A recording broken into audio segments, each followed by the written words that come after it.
السلام عليكم ورحمة الله. نحمده ونصلي على رسوله الكريم. أعوذ بالله من الشيطان الرجيم. بسم الله الرحمن الرحيم. إنا فتحنا لك فتحا مبينا. وقال الله تعالى وإن جندنا لهم الغالبون. পাবনা বাংলা ইসলামী আন্দোলন পাবনা পূর্ব শাখা কর্তৃক আয়োজিত আজকে গণ সমাবেশের সম্মানিত সভাপতি, কেন্দ্রীয় আমাদের মেহমান কেরাম, উলামায়ে কেরাম, ইসলামী যুব আন্দোলন, ছাত্র আন্দোলন, মুজাহিদ কমিটি এবং অন্যান্য সমস্ত শাখার সকল সদস্যবৃন্দ এবং ইসলামী বিপ্লবের সেবা খেলার সৈনিকেরা যারা এখানে বসা আছেন তাদেরকে আন্তরিক অভিনন্দন। আমি আপনাদের সামনে সংক্ষিপ্ত কথা নিয়ে আসছি, বেশি কথা না। যেহেতু আমাদের সামনে বসা মেহমানের মুখে আমরা কথা শুনবো। কেন্দ্রীয় মেহমান আমাদের যে দিক নির্দেশনা দেবে ওই দিক নির্দেশনা অনুযায়ী আমরা কাজ করবো ইনশাআল্লাহ। যেহেতু মেহমান আসছেন এই গণ সমাবেশে, তারা আমাদের দিক নির্দেশনা দেওয়ার জন্য। বক্তৃতা আসলে আমরা বহু জানি, বহু ছুটছি। একটা জিনিস আমাদের মনে রাখতে হবে ভাই, সেটা হলো বিজয় দুটি যুগে হয়েছে। ইসলামের বিজয় সর্বপ্রথম যে মক্কা বিজয় হলো, হুজুর সাল্লাল্লাহু আলাইহি ওয়াসাল্লাম মদিনা থেকে মক্কায় এসে যে বিজয় অর্জন করলেন, সেই বিজয়ের মধ্যে আল্লাহ রাসূলের দুটি কর্মসূচি ছিল। একটা হলো মক্কার সংস্কারের কর্মসূচি, আর একটা হলো সাধারণ ক্ষমার কর্মসূচি। হুজুর সাল্লাল্লাহু আলাইহি ওয়াসাল্লাম যারা আল্লাহ নবীকে মুসলমানদেরকে নির্যাতন করে মুসলমানদেরকে বের করে দিয়েছিল মক্কা থেকে, ওই মক্কা বিজয়ের পরে কিন্তু আল্লাহ রাসূল সাল্লাল্লাহু আলাইহি ওয়াসাল্লাম সকলকে সাধারণ ক্ষমা ঘোষণা করেছিলেন।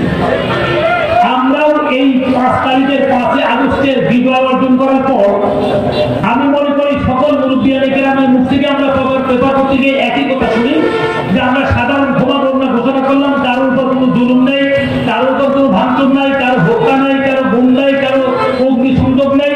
যে যে অপরাধ করেছে সে অপরাধের ব্যাপারে আমরা তাদেরকে সাধারণ ক্ষমা ঘোষণা করলাম।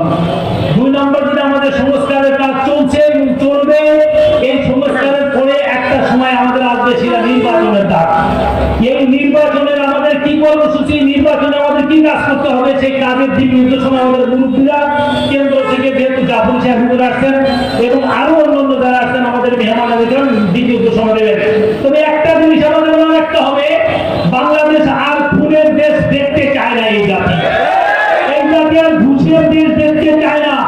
বাংলাদেশ খুন খারাপি, জিনা ব্যভিচারী, দর্শন আর এই ধরনের অন্যায় অত্যাচার দেশ এই জাতি আর দেখতে চায় না। বাংলাদেশের জনগণ বাঙালি দেখতে চায় সোনার মদিনার ইসলাম বাংলার জমিনে কায়েম হবে। বাংলার জনগণ দেখতে চায় খেলাফতের আশিরার নমুনায় দেশ গড়বে, এমন একটা দল ক্ষমতায় চায় বাংলার মানুষ। এই জন্য সেই দল হলো ইসলামী আন্দোলন বাংলাদেশ হাত পাখার দল।